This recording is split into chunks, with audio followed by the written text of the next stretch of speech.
এই মুহূর্তে সোশ্যাল মিডিয়ায় সবচেয়ে বিতর্কিত তিন নাম তহা সিদ্দিকী, আব্বাস সিদ্দিকী এবং সিদ্দিকুল্লাহ চৌধুরী। হ্যাঁ, 26শে এপ্রিল ব্রিগেড সমাবেশে এই তিনজন ব্যক্তি তারা ঘোষণা করেছেন আসবেন না। হ্যাঁ, আব্বাস সিদ্দিকী তিনি ঘোষণা করেছেন যে 26শে এপ্রিল তিনি আসছেন না, যার ইচ্ছা হয় যাবে, যার ইচ্ছা না হয় না যাবে।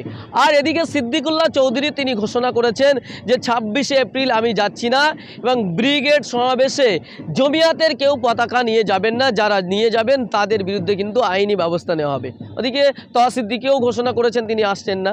আর এই নিয়ে সোশ্যাল মিডিয়ায় এই তিনজনকে গাদ্দার বলা হচ্ছে, সেই নিয়ে আলোচনা করব। আর আলোচনা করার পূর্বে আপনাদেরকে বলবো, যারা ভিডিওটি দেখছেন শেষ পর্যন্ত দেখবেন। শেষ পর্যন্ত না দেখলে আপনি কিন্তু বুঝতে পারবেন না। ফলে অর্ধেক ভিডিও দেখে কেউ মন্তব্য করবেন না, পুরো ভিডিওটি দেখবেন এবং তার মতামত গ্রহণযোগ্যতা পাবে। এবং ভিডিওটি দেখে ভালো লাগলে শেয়ার করবেন এবং যদি আপনার কোনো মতামত থাকে অবশ্যই কমেন্ট বক্সে জানাবেন। তো চলুন শুরু করা যাক। শুরু করার আগে আপনাদেরকে বলবো যে ব্রিগেড সমাবেশ 26শে এপ্রিল, এই যে ব্রিগেড সমাবেশ ডাকা হয়েছে সংশোধনী ওয়াকফ আইনের বিরুদ্ধে, এই ব্রিগেড সমাবেশে আমি নিজে হাজির থাকছি এবং আমি একজন মুসলিম সমাজের ব্যক্তি হিসাবে আপনাকে বলছি আপনি আসুন, আপনিও হাজির থাকুন।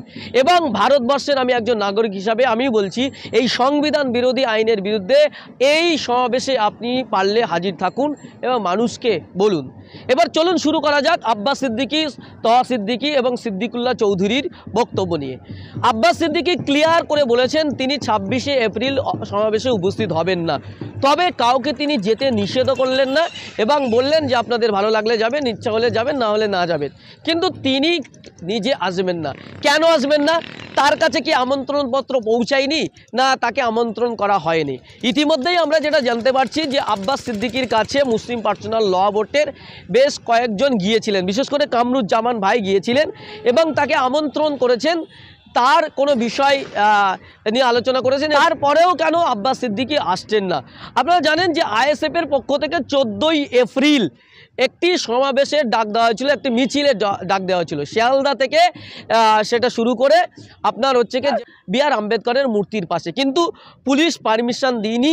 ফলে সেই মিছিলটা শিয়ালদা থেকে মিছিলটা হয়েছিল মৌলালি পর্যন্ত এবং সেই মিছিলকে কেন্দ্র করে ব্যাপক বাধা হয়েছিল এই রাজ্য শাসকের পক্ষ থেকে, রাজ্য সরকারের পক্ষ থেকে। বিশেষ করে ভাঙড়, বাসন্তী, ক্যানিং, জীবনতলা এই ধরনের এই দিক থেকে যে সমস্ত মানুষ ভোজেরহাটের রাস্তা দিয়ে যাচ্ছিল বাসন্তী হাইওয়েতে, তাদের আটকে দেওয়া হয়, পুলিশের পক্ষ থেকে মারধর করা হয়, কষাঘাত করা হয়। তারপরে তারা যখন ভাঙড়ে মিছিল করতে যায় সেখানেও তাদেরকে মারধর করা হয় এবং তাদের নামে মামলা দেওয়া হয়, দাঙ্গা করার মামলা দেওয়া হয় প্রায় 1000 জনের বেশিও। এখানে আব্বাস সিদ্দিকীর ক্ষোভ, আব্বাস সিদ্দিকীর বক্তব্য ক্লিয়ার যে যখন আইএসএফের ছেলেরা বা এই যারা ওয়াকফ আইনের বিরুদ্ধে, সংশোধনী ওয়াকফ আইনের বিরুদ্ধে লড়াই করতে গেছিল, সেখানে আইএসএফের পক্ষে ডাকা হলেও আইএসএফের কোনো ফ্ল্যাগ বা পতাকা ছিল না। কিন্তু সেখানে যারা ওয়াকফের বিরুদ্ধে আন্দোলন করতে গেল তাদেরকে দাঙ্গাবাজ হিসাবে চিহ্নিত করে তাদের নামে প্রায় 1000 জনের বেশি মানুষের নামে মামলা দেওয়া হলো। সেখানে কোনো যারা ওয়াকফ বিরোধী আন্দোলন করছেন তারা কোনো মন্তব্য করেনি বা এই বিষয়টা নিয়ে রাজ্য সরকারের যে পুলিশের হস্তক্ষেপ বা পুলিশের যে এই থাবা, এর ব্যাপারে কেন কথা বলেননি। একদম ক্লিয়ার কথা বলেছেন যে কেন তারা বলেননি, সেজন্যই তার একটা দুঃখ। দ্বিতীয় হলো যে ব্রিগেড সমাবেশ 26শে এপ্রিল ঘোষণা করার আগে আমাদেরকে ডাকা উচিত ছিল। সেখানে আমরা যদি বসে সবাই মিলে সিদ্ধান্ত নিতাম সেটা ভালো হতো। তাহলে আমিও অবশ্যই কেন থাকবো না, আমিও তো ওয়াকফ আইনের বিরোধী। কিন্তু 26শে এপ্রিল ব্রিগেড সমাবেশ ডাকার ক্ষেত্রে কয়েকজনকে দেখা গেছিল, বাকি কাউকে ডাকা হয়নি। তৃতীয় হলো যে আমার একটা সংগঠন আছে, আমার একটা লোকজন আছে, আমাকে তো বললে আমিও সাংগঠনিকভাবে প্রস্তুতি নিচ্ছিলাম। তাহলে ব্রিগেড সমাবেশে তো আমাদেরও ইচ্ছা আছে যাব, কিন্তু আমাদের সঙ্গে সেইভাবে আমাদের কাছে সেই রকমভাবে আমাদের কাছে ক্লিয়ার মেসেজ নেই যে কিভাবে এই প্রোগ্রামটা হবে, তার ম্যানেজমেন্ট কী হবে। সেই রকম শুধু মুসলিম পার্সোনাল ল বোর্ডের নাম করে আমাদেরকে আহ্বান করা হয়েছে। মুসলিম পার্সোনাল ল বোর্ড আমাদেরকে ব্রিগেড সমাবেশ ডাকার আগে কেন প্রস্তুতি মিটিং আমাদেরকে ডাকেনি? এই প্রশ্নটা করা ভ্যালিড প্রশ্ন এবং এই প্রশ্নটা করা স্বাভাবিক, কারণ তার একটা জনবহুল আছে এবং তার একটা সংগঠন আছে। অনেকে বলবেন যে ধর্ম মত এখানে জাতির স্বার্থে ব্রিগেড সমাবেশে আসা উচিত। আচ্ছা, ব্রিগেড সমাবেশে আসলেই কি জাতির স্বার্থ পূরণ হয়ে যাবে? বা ব্রিগেড সমাবেশ আসলেই কি ওয়াকফ আইন বাতিল হয়ে যাবে? না, হবে না। এই লড়াইটা দীর্ঘমেয়াদী লড়াই, এই লড়াইটা বিশাল বড় লড়াই। এই ব্রিগেড সমাবেশ শেষ নয়, সেখান থেকে আরও নিয়মিত লড়াই করতে হবে। ফলে তার যে প্রশ্নগুলো ভ্যালিড রয়েছে, তবে এখনও সময় আছে। যদি যারা আয়োজক তাদের সঙ্গে আর একবার বসে বুঝিয়ে তাদেরকে আনা দরকার, কারণ মুসলিম কমিউনিটিকে এক জায়গায় নিয়ে আসা দরকার। আর যারা সোশ্যাল মিডিয়ায় গাদ্দার গাদ্দার বলছেন, গাদ্দার বললে বা বলে লাভ নেই। কারণ আব্বাস সিদ্দিকীর আমি যতটুকু দেখেছি 2016 সাল থেকে এই বিষয়টা নিয়ে ওয়াকফ সংরক্ষণ নিয়ে কথা বলছেন। ফলে আজকে তাকে গাদ্দার বলে লাভ নেই, এবং তিনি গাদ্দারি করছেন এরকম নয় যে তৃণমূলের কাছে বিক্রি হয়ে গেছে বা বিজেপির কাছে বিক্রি হয়ে গেছে, এরকম নয়। সঠিকভাবে তারা কিন্তু আন্দোলন করছে বা তারাও আন্দোলনে পার্ট। ফলে তাদেরকে গাদ্দার বলে দূরে সরিয়ে না রেখে তাদেরকে টানা উচিত। দ্বিতীয় হলো সিদ্দিকুল্লাহ চৌধুরী। সিদ্দিকুল্লাহ চৌধুরীর যে সমাবেশ করেছেন, জমিয়তের সমাবেশ, সেই সমাবেশে সবাই গেছে, কম বেশি মানুষ, বিশাল সংখ্যক মানুষ এসেছিলেন এবং তাকে সমর্থনও করেছিলেন। সিদ্দিকুল্লাহ চৌধুরীর যে প্রোগ্রামটা হয়েছিল 10 এপ্রিল, এবং তারপরে সেখানে একটা বিতর্ক তৈরি হয়, সেখানে নানা সমস্যা হয়। কিন্তু বিষয়টা হলো সিদ্দিকুল্লাহ চৌধুরী হচ্ছেন মুসলিম পার্সোনাল ল বোর্ডের মেম্বার। যদি মুসলিম পার্সোনাল ল বোর্ড এই প্রোগ্রামটা ডাকছে, তাহলে সিদ্দিকুল্লাহ চৌধুরী অনেক পুরানো মেম্বার, তাকে কেন প্রোগ্রামের প্রস্তুতির আগে ডাকা হলো না? কেন শুধুমাত্র কামরুজ্জামান নতুন একজন মেম্বার? কামরুজ্জামান ভাই একজন নতুন মেম্বার, সবে মেম্বার হয়েছে, বেশি দিন হয়নি। তো এখানে পুরানো মেম্বার সিদ্দিকুল্লাহ চৌধুরীকে কেন ডাকিনি মুসলিম পার্সোনাল ল বোর্ড? এটা কিন্তু ভ্যালিড প্রশ্ন।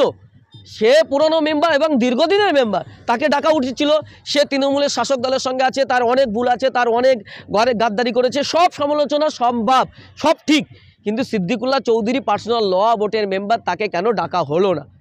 তৃতীয় হলো, এখানে আজকে যারা মুসলিম পার্সোনাল ল বোর্ডের নামে প্রোগ্রাম করছেন, বিশেষ করে পশ্চিমবাংলায় যারা দায়িত্বশীল ভূমিকা পালন করছেন, সাদাম মাসুম জামাত ইসলামীর, তিনি মুসলিম পার্সোনাল ল বোর্ডের মেম্বার না। মুফতি আব্দুল মাতিন সাহেব, তিনি মুসলিম পার্সোনাল ল বোর্ডের মেম্বার নন। তারপরে জামাতে আহলে হাদিসের আলমগীর সর্দার সাহেব, তিনি মুসলিম পার্সোনাল ল বোর্ডের মেম্বার নন। পশ্চিমবঙ্গে আমার জানা মতে প্রায় 20 জন মুসলিম পার্সোনাল ল বোর্ডের কম বেশি মেম্বার রয়েছে। এবারে এই 20 জনের মধ্যে তাদের ভূমিকা কোথায়? তাদেরকে কেন ডাকা হয়নি? আবু তালিব রহমানি, যিনি পশ্চিমবাংলায়, যার হাত ধরে মাওলানা কামরুজ্জামান মুসলিম পার্সোনাল ল বোর্ডের মেম্বার হয়েছেন, সেই আবু তালিব রহমানির ভূমিকা কোথায়? যাকে পশ্চিমবাংলার কনভেনার করা হয়েছিল কারি ফজলুর রহমান, তিনিই তো ব্রিগেড সমাবেশ নিয়ে বিতর্ক সৃষ্টি তৈরি করেছিলেন প্রথমেই। তাহলে তাকে আবার কনভেনার করে তাকে সামনে রেখে আবার করা হচ্ছে, এতে দ্বিচারিত হচ্ছে না?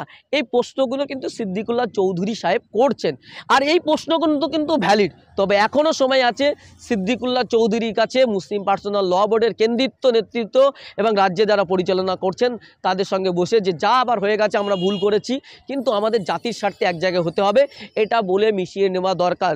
বরং সিদ্দিকুল্লাহকে গাদ্দার না বলে, সিদ্দিকুল্লাহর একটা কিন্তু জনসমর্থন রয়েছে, তার একটা ভক্ত রয়েছে বা তার একটা সাংগঠনিক বেস রয়েছে, তাকে নিয়ে আসা দরকার। তৃতীয় হলো তহা সিদ্দিকী। আপনারা জানেন মুসলিম পার্সোনাল ল বোর্ডের মেম্বার ছিলেন পীরজাদা তহা সিদ্দিকী। আপনাদের মনে থাকবে 2016 সালে যেখানে আপনার কেন্দ্রের মোদী সরকার যখন 3 তালাক বিল নিয়ে এসেছিল, সেই 3 তালাক বিলের বিপক্ষে পাক সার্কাস ময়দানে ব্যাপক বড় সভা হয়েছিল, ব্যাপক বড় সমাবেশ হয়েছিল। সেখানে কিন্তু অগ্রণী ভূমিকা পালন করেছিলেন পীরজাদা তহা সিদ্দিকী সহ আরও অনেকে, এই সিদ্দিকুল্লাহ চৌধুরীরাও। কিন্তু আজকে সেই সিদ্দিকুল্লাহ চৌধুরী আর তহা সিদ্দিকী মুসলিম পার্সোনাল ল বোর্ডের মেম্বার হয়ে কেন তারা অনুপস্থিত? কেন তাদেরকে আয়োজনের সময়, প্রোগ্রামের সময়, প্রস্তুতির সময় কেন ডাকা হয়নি? শুধু মুসলিম পার্সোনাল ল বোর্ডের মেম্বার তারা, আবু তালিব রহমানি, আরও অনেকেই রয়েছে, নাকোদা মসজিদের ইমাম, তিনি মুসলিম পার্সোনাল ল বোর্ডের মেম্বার রয়েছেন, 2 জন মুসলিম মহিলা, তারা মুসলিম পার্সোনাল ল বোর্ডের মেম্বার রয়েছেন, আরও অনেকেই। এবার শুধু এখানে শেষ নয়, এই যে বলা হচ্ছে যে এরা 3 জন আসছে না, তার জন্য গালাল। বলে এই যে প্রস্তুতির আগে এদেরকে কেন ডাকা হয়নি? প্রস্তুতির আগে এরা কেন ছিল না? ব্রিগেড সমাবেশের আগে এদেরকে ডাকা কেন হয়নি? তার মানে এই প্রোগ্রামটা কেউ পার্সোনাল বা কারা পার্সোনাল ল বোর্ডের নামে গ্রিপ করতে চাইছে, এটা ঠিক, এটা নয় তো? আমি কিন্তু প্রথমেই বলেছি পার্সোনাল ল বোর্ডের ব্রিগেড সমাবেশে আমি নিজে আসবো, আপনাদেরকে আসতে বলেছি। আমি কিন্তু এই ব্রিগেড সমাবেশের বিপক্ষে না। এই প্রশ্নগুলো কিন্তু ভ্যালিড। আপনি ধরে নিলাম রুহুল আমিন ভাই, পীরজাদা রুহুল আমিন ভাই, এই 3 জনের কথা ছেড়ে দিলাম, তিনি তো আসবেন না, তাকে আমন্ত্রণ করা হয়েছে কি আমি জানি না, তিনি আসবেন না আমি যতটুকু খবর পেয়েছি। তিনি হয়তো ঘোষণা করেননি, তাহলে কি তিনি গাদ্দার? তিনি তার এলাকায়, তার জায়গায় সাংগঠনিকভাবে কাজ করে যাচ্ছে। ফলে কাউকে গাদ্দার বলে তাকে দূরে সরিয়ে দেওয়া ঠিক নয়, বরং যারা আয়োজক তাদের প্রচুর ভুল রয়েছে এবং যারা কাজ করেন তাদের ভুল হয়। কিন্তু মুসলিম পার্সোনাল ল বোর্ডের কেন্দ্রিত নেতৃত্ব তারা জানে তারা কেন এই কয়েকজনের উপরে ভিত্তি করে কেন কাজ করছেন, এই প্রশ্নগুলো কিন্তু রয়েছে। এবং মুসলিম পার্সোনাল ল বোর্ডের অনেক প্রবীণ মেম্বার ছিলেন ডক্টর রইসুদ্দিন সাহেব। সেই রইসুদ্দিন সাহেবের এই প্রোগ্রামের ক্ষেত্রে ভূমিকা কোথায়? তো তেমনভাবে তো দেখতে পাচ্ছি না। ফলে এই প্রশ্নগুলো কিন্তু ভ্যালিড প্রশ্ন।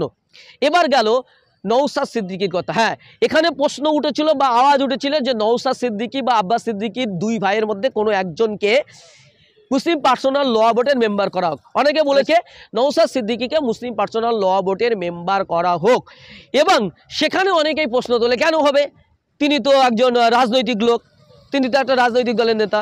অথচ এই মুসলিম পার্সোনাল ল বোর্ডের মেম্বার রয়েছেন আসাদউদ্দিন ওয়াইসি হায়দ্রাবাদের, সেখানে কোনো সমস্যা নেই, তিনি রাজনৈতিক ব্যক্তি। ডিএমকের একজন মেম্বার রয়েছেন, মুসলিম এমপি রয়েছেন, তিনি মুসলিম পার্সোনাল ল বোর্ডের মেম্বার। মুসলিম লীগের একজন এমপি রয়েছেন যিনি মুসলিম পার্সোনাল ল বোর্ডের মেম্বার, সেখানে কোনো সমস্যা নেই। নওশাদকে নিয়ে সমস্যা কেন, এই প্রশ্ন কিন্তু ওটা স্বাভাবিক। ফলে এই যে মুসলিম পার্সোনাল ল বোর্ডের যে ব্রিগেড সমাবেশ হচ্ছে, এই সমাবেশ নিয়ে অনেক প্রশ্ন।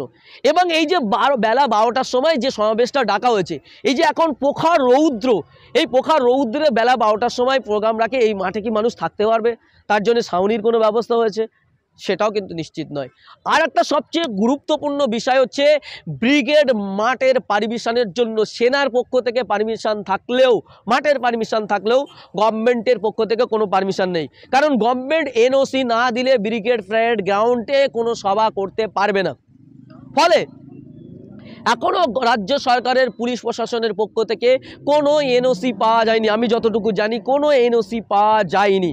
ফলে ব্রিগেড সমাবেশের এখনও পর্যন্ত সরকারিভাবে কোনো এনওসি পাওয়া যায়নি। তাহলে সেক্ষেত্রে কী করে ব্রিগেড মাঠটা কাজ করা যাবে? কারণ আমার ইন্টারভিউতে কামরুজ্জামান ভাই একটা সময় বলেই ফেলেছেন শহীদ মিনারে সমাবেশ অনুষ্ঠিত হবে।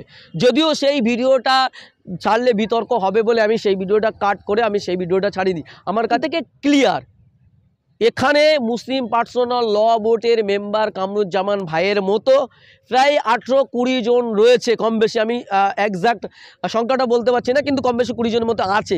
তাদের বাকিদের ভূমিকা কোথায়?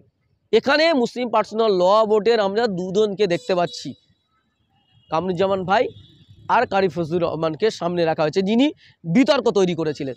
এবং এখানে হায়দার আলী সাহেব রয়েছেন, আরও অনেকেই রয়েছেন এই মুসলিম পার্সোনাল ল বোর্ডের মেম্বার। তাদের ভূমিকা কি?